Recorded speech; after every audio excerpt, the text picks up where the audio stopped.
JBC JBC JBC జేజేబీసీ.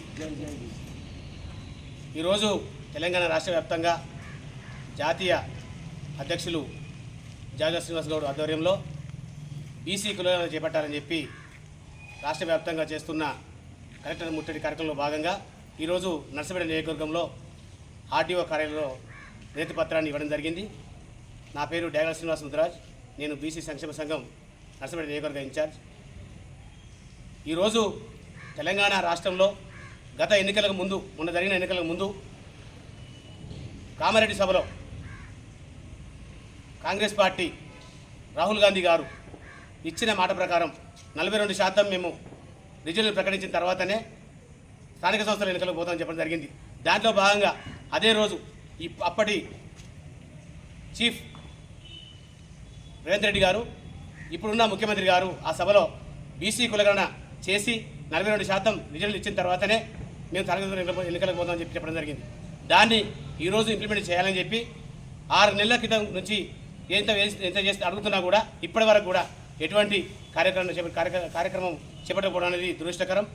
బీసీలు 56% పైగా ఉన్నా కూడా ఈరోజు రాష్ట్రంలో ఎటువంటి కులగణన చేయకపోవడం, అదేవిధంగా ఈరోజు వాళ్ళు చెప్పిన ప్రకారం, ఆ మాట ఇచ్చిన ప్రకారం 150 కోట్లు కూడా మనకు బడ్జెట్ కేటాయించడం జరిగింది. ఇప్పటికి కూడా దాన్ని పొందుపరచకుండా ఈరోజు రాష్ట్రంలో నిర్వీర్యం చేసుకుంటూ ఈరోజు వయసులను అన్యాక్రాంతం చేస్తున్నారు. దాన్ని ఈరోజు ఖచ్చితంగా రేపు భవిష్యత్తులో బీసీలకు కులగణన చేయకుండా ఎలక్షన్లకు పోయినట్టు ఉంటే ఖచ్చితంగా రాష్ట్రంలో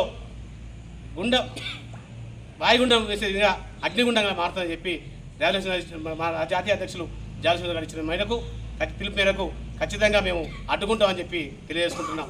కాబట్టి ఈరోజు నల్గొండ నియోజకవర్గంలో మిగతా కుల సంఘాలతో పాటు పక్కన ఉన్న మా బీసీ సంఘాల ప్రతినిధులతోటి, అదేవిధంగా బీసీ నాయకులతోటి ఈ కార్యక్రమాన్ని ఏర్పాటు చేయడం జరిగింది. దాంట్లో భాగంగా మాతో కలిసి వచ్చిన మిత్రులకు కూడా మేము సంతోషం వ్యక్తం చేస్తూ వాళ్ళకు కృతజ్ఞతలు తెలియజేస్తున్నాం.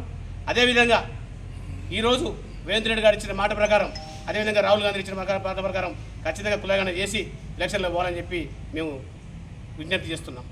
జై